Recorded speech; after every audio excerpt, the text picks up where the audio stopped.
In today's video, I'm going to show you how to use ChatGPT on your PC, whether it's for writing assistance, answering questions, coding help, or a wide variety of other tasks. Let's get started.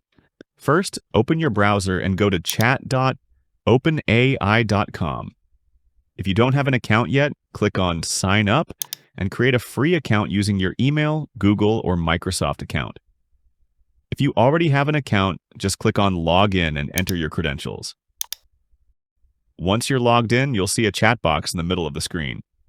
Now just type your question or prompt at the bottom where it says Ask Anything and press Enter. ChatGPT will instantly generate a response based on what you asked.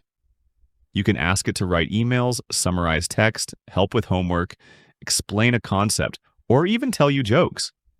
And if the answer isn't exactly what you wanted, you can either ask it to try again or just type a follow-up message to get a better result. You can also click on the New Chat button on the left side if you want to start a fresh conversation. It's super easy, totally free for basic use, and really helpful for tons of different tasks. If this video helped you, don't forget to like, subscribe, and hit that bell icon for more tech tutorials. Thanks for watching.